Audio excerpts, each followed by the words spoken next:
and Episcopus Wrocławiensis, died in Opola, having attained a well-deserved 60 years. Before his death, he had made a donation of 600 grzyvna to the city of Opola. It is said that part of the sum, representing the dying man's last will, went to red-headed Kunjas, a celebrated Opola brothel. The bishop had availed himself of the services of that establishment, located at the rear of the Franciscan monastery, right up until his death, though towards the end he was more voyeur than active participant. In the summer of 1422, I do not recall the exact date, Henry V, King of England and victor at Agincourt, died in Vincennes. Charles VI, King of France, having been quite mad for 5 years, outlived him by a mere 2 months. The madman's son, Charles the Dauphin, laid claim to the crown, but the English refused to recognize him. The Dauphin's mother, Queen Isabel, had, after all, much earlier proclaimed him a bastard, conceived some distance from the marital bed, and with a man of sound mind. And since bastards don't ascend the throne, an Englishman, little Harry, the son of Henry V, became the rightful ruler of France, aged only 9 months. Harry's uncle, John of Lancaster, Duke of Bedford, became regent of France. He, together with the Burgundian faction, held northern France, including Paris, while the south was controlled by the Dauphin, Charles, and the Armagnac faction. And dogs howled among the corpses on battlefields between the two demesnes. At Pentecost, in 1423, Pedro de Luna, the Avignon antipope, an anathematized schismatic, entitling himself Benedict XIII, contrary to the resolutions of 2 ecumenical councils, died in Pensacola Castle, not far from Valencia. Other men passed during this time. The Habsburg, Ernest the Iron, Duke of Styria, Carinthia, Carniola, Istria, and Trieste, Jan of Ratzeburg, a duke of both Piast and Przemysl blood, also dead.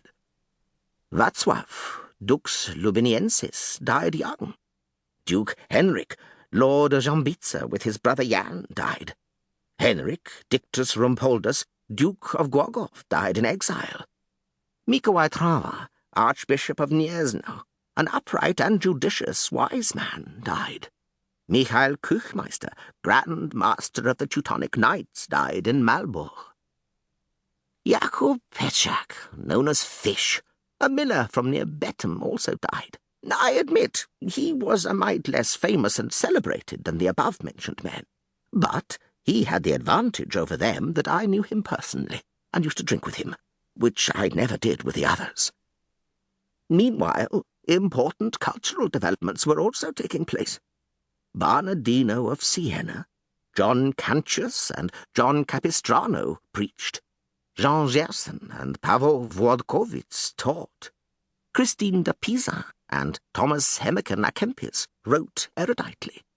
Laurentius of Brezhova was writing his exquisite chronicle. Andrei Rublev painted icons.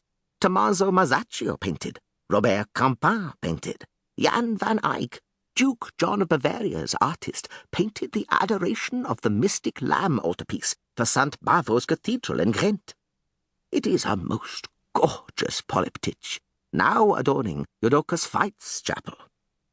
In Florence, the master Pippo Brunelleschi finished building the marvellous dome over the 4 naves of the Cattedrale di Santa Maria del Fiore, and we in Silesia were not to be outdone.